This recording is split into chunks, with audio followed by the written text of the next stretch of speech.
Let me be honest with you for a second. You've done everything they told you to do. You cut the portions, you skipped breakfast. You walk, you try, you white-knuckle it past the snacks at night, and you still stand in front of the mirror, turn a little to the side, and there it is, that belly. The one that wasn't there at 40. The jeans that fit last summer are folded in the drawer because you can't get them past your hips anymore. You suck it in for the photo. And somewhere in the back of your mind, a quiet voice has started saying, maybe this is just what 50 looks like now. Maybe my body finally gave up on me. I want to tell you something, and I mean every word. It didn't give up. Your metabolism is not broken. You are not lazy, and you are not doing it wrong.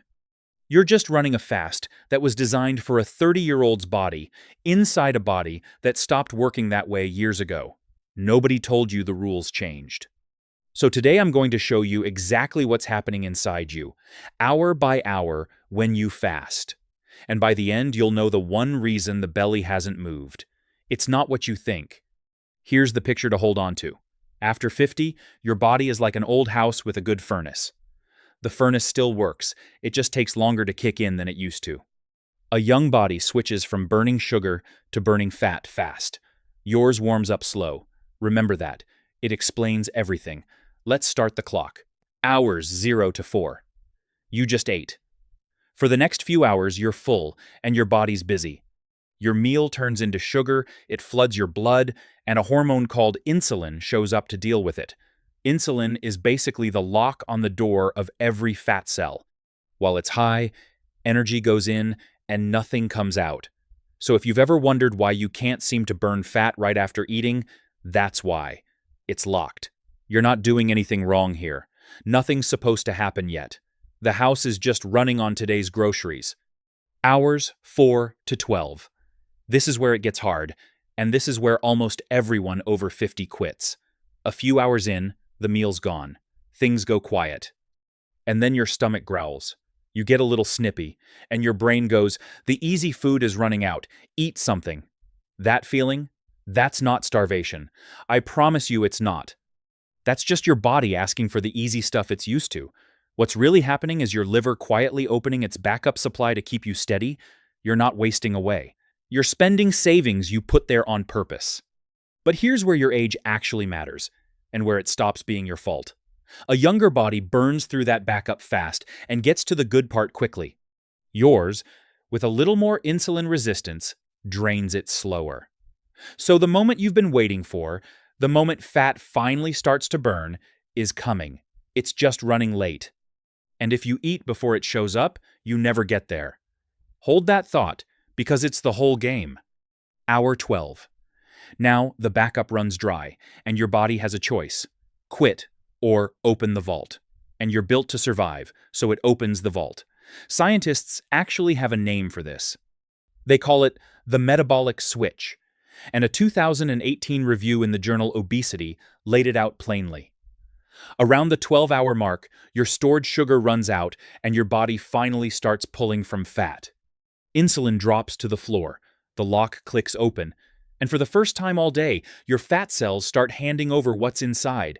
You're not running on breakfast anymore. You're running on you, but the old furnace. After 50, you reach this door later than a younger person does. So picture this. If you close your eating window at hour 14, you only got 2 hours of real fat burning. 2. That's the reason the scale won't move. Not your willpower, your timing. Hours 14 to 16. Funny thing happens here. The hunger fades. People are always shocked by that. Here's why. When you run on food, your energy is a roller coaster. Up and crash, up and crash. When you run on your own fat, it goes flat and steady. Even a thin person is carrying weeks of fuel on their body right now. And as your liver breaks that fat down, it makes something called ketones, which your brain happens to love. That's why around hour 16 the fog lifts. You expected to feel weak and foggy, and instead your head clears. There's an old reason for that. A hungry human who got slow and dull didn't last long out there. Hunger was supposed to sharpen you up. Hours 16 to 18. Now the cleanup crew finally clocks in. Remember, this is an old house that's needed repairs for years. But the rooms were never empty long enough to actually do them. With no food coming in and everything quiet, your cells start going through the junk, breaking down worn-out parts and recycling them. The science word is autophagy, which literally means self-eating. I'll be straight with you here, because a lot of channels won't. In animals, this is rock solid.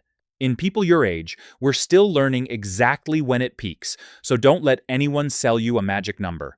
But the direction is clear. Eat all day, the crew never shows up. Give the house a quiet stretch, and the repairs finally start. Hours 18 to 20. Now, the fear I hear most from people over 50. If my body's feeding on itself, isn't it eating my muscle? I get why that scares you. At our age, muscle is everything, but it's backwards.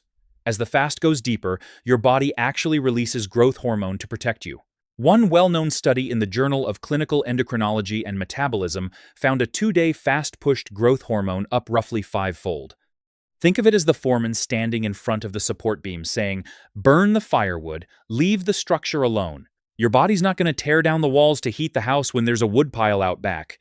It burns the fat first. So the thing you were scared of? It's the opposite of what's happening. Hours 20 to 24. And here's the part that matters more at 60 than it ever did at 30. The fat your body fights hardest to reach is the deep stuff, the fat wrapped around your liver and your organs. That's not the soft part you can pinch. That's the dangerous one. A 2006 study found that deep visceral fat predicts how long you live, on its own, separate from your weight. So when your fast finally runs long enough to dig into it, you're not just flattening your stomach for a photo, you're pulling out the fat that's quietly been aging you from the inside. And that's the answer to the whole thing. The reason your old routine stopped working was never that you got lazy or that your body broke. Your switch just flips later now. So your fast has to run a little longer to reach the fat that actually counts. Okay, so how do you actually do this without feeling like death? Quick reminder, this is educational, not a prescription, and if you take anything for blood sugar or blood pressure, talk to your doctor first. The simple version? I call it the after 50 clock, and it's about where you finish, not where you start. Just aim to push past that 14 to 16-hour stretch most days, because for your furnace, that's where the burning actually lives. And when you do break it, go easy and go smart. Your body's like a dry sponge right now, so it soaks up whatever you give it. Start with protein, real protein, eggs, fish, meat. Then some good fats. Then a big pile of vegetables. Break a long fast with soda and a donut, and you'll spike your insulin, slam the vault shut, and undo your whole morning. You'll feel it too. And look, I'm not going to lie to you. If you go from 6 meals a day to this tomorrow, you'll feel awful, and you'll blame the fast. It's not the fast. Your body needs a couple of weeks to relearn how to burn fat. So ease in, push breakfast back a couple hours, then a couple more, then drop it. And those early headaches usually just mean you need salt. When insulin drops, your body dumps sodium, so a pinch of sea salt in your water often fixes it in minutes. And please, sit this one out completely. If you're pregnant, nursing, you've struggled with an eating disorder, or you manage something with medication, unless your doctor's on board. So, go back to that mirror for a second. The one from the start. The belly you'd started to make peace with because you figured this was just age now. It wasn't age. It wasn't you failing. It was a clock nobody ever reset for you. Give your body the hours it actually needs, and the same body you'd quietly given up on does exactly what it was built to do. It burns the fat. It cleans the house. It protects what matters. So tell me down in the comments, when you fast, where do you hit the wall? Is it that hunger around hour 12, or do you push through and feel that lift at 16? I read these, and I'll see you in the next one.